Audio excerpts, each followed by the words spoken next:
More creative is not always better. In fact, the more creative, the less repeatable. One of our rules of real estate. Today we're talking about real estate contracts and seller financing. They're very similar, and they're ways to buy things on installment payments or payments over time. Let's talk about it.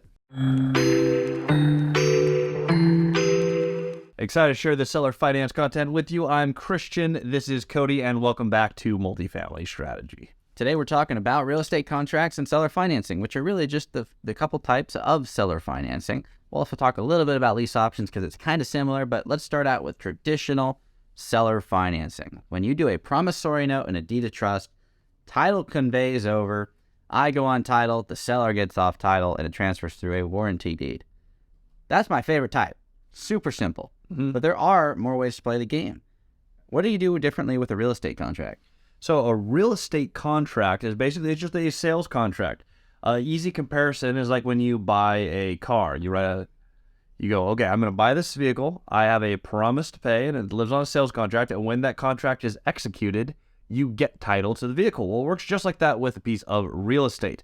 You have a contract that says this is what is going to be done in the terms of my payments. When payments are made, I get title. It looks a little different. Seller finance, you're the one on title. On contract for deed, You're both on title. crazy. There's a difference. There's equitable title, and then there's legal title. Now, I bought two sixplexes side by side. I bought one on a similar street and then another just a couple blocks away. One of them was seller financed. I'm on title, seller's off title, but they hold a lien as a private lender against the property. Lien means loan, by the way. Yep, means a loan. However, the one I bought on Pheasant Street, just a couple blocks away, I bought on a real estate contract. And we're both on title. We have both of the ownership LLCs on title. I have equitable title, meaning I have the equitable interest to do what I want with the property, as long as I fulfill my contract. But instead of a warranty deed that takes them off of title, it's a contract of sale. And the contract of sale is what a lot of people do. There's a subject to clause where people can not pay off the existing loan. That is the way people get around that because it doesn't take the old owner completely off of title. There's different types of collateral. One with seller financing is a lien. And I'm just talking in Washington State. I don't know what every state is like. I just know what it's like in a state that we're in. So there's a lien against title and I'm the owner. On a real estate contract, they don't have a lien against title. There's no recorded debt.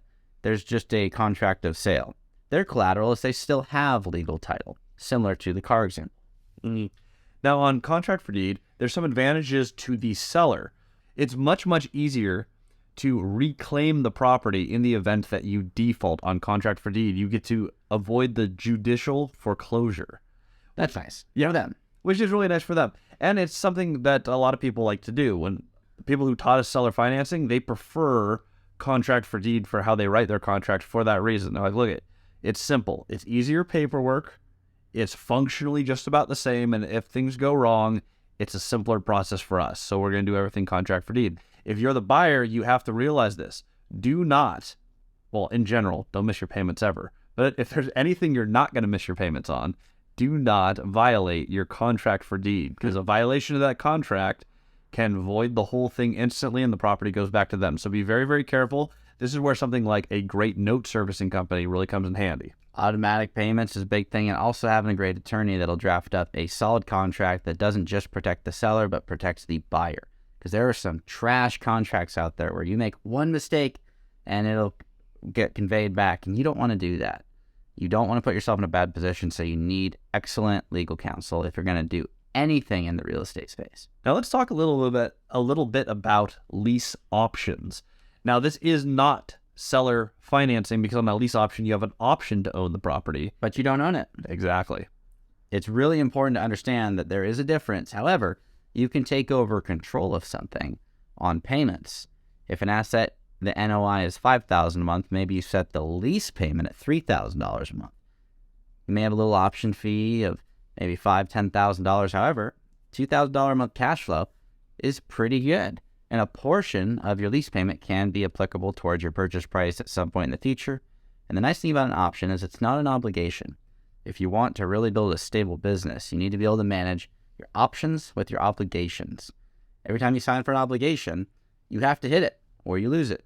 An option, if you don't hit it, Oh, well, maybe the market goes down. Maybe the debt products are really hard to get. Maybe you're just in a terrible financial position. Let it go. You ride it out, get your cash flow, and move on. We're not a huge proponent for just doing a whole bunch of lease options. The whole rental arbitrage thing is we're not a huge fan of. However, it is a way to lock down real estate and put a pin in the map so that you can come back to it when you are financially capable in the future. So in summary, the simplest and cleanest way to do this is conventional seller financing. It's a note, it's a deed of trust, you own the property, you've purchased it, and they're just acting as the bank. Very, very simple. That is our preferred method. If that's not the right thing for your deal, then you're going to look at contract for deed. You own it, you both show up on title, it's a little easier to foreclose on you, it's also a little easier to put together the paperwork and the agreement. Looks different on title, so you have some different debt options. You can get more creative, which has its own pros and cons. More creative is not always better. In fact, the more creative, the less repeatable. One of our rules of real estate. Yep, you have to keep it super simple. Is why everything we do is simple, so that you can repeat it, because if it's not repeatable, it's not worth anything. Yeah, the complicated deals we've done, we can't use that same structure again, can't scale with it. And if you can't do either of those, you can do a lease option. Maybe they have $100,000 of debt and they need to do a lease option for 5 years before they can sell or finance it. You start paying down their mortgage payment just with your lease payments, and all of a sudden they can sell or finance it, and you just put a pin in the map until they have no debt. And that's the right way to think about it. You're just putting a pin in the map of, I'm going to acquire it. You're asking the two questions that we always ask on this channel. How do I buy it? How do I never lose it? The lease option is a potential answer to the how do I buy it piece. If you cannot figure out a way to seller finance or contract for deed, then how do I buy it? I may need to change some conditions so that we can do this in the future. You just mentioned a great one. Maybe the debt structure needs to change and they need more time to adjust that. More debt needs to be paid off. Okay, we need more time. How do we get that? Lease option. Another thing may be the property is not operating the way that it needs to execute the agreement to a point where you are comfortable that you're never going to lose it. What the lease option can allow you to do is take control of the property and fix the problems. Where I see this used the most is you have an owner who is tired of the property. They've run it for a long time. They do not want to do the effort to fix it up. They want to offload it. The problem is they haven't fixed it up. It's not performing well enough. No one's buying it. The current owner is stuck, and you cannot get the terms you need to make it cash flow to own it. This is something where you come in, take control of the property, raise rents, coordinate repairs, and buy it. Just know if you're doing this, you don't own it yet. So if you're going to dump a bunch of money into it, you're carrying more risk, because if that contract does not go through and does not get executed, you've just paid to repair someone else's property, which is why it's not a preferred method for us. But those are the two reasons you would use a vehicle like the lease option. Now, we prefer to keep things simple, which is why we do seller financing the way we do it.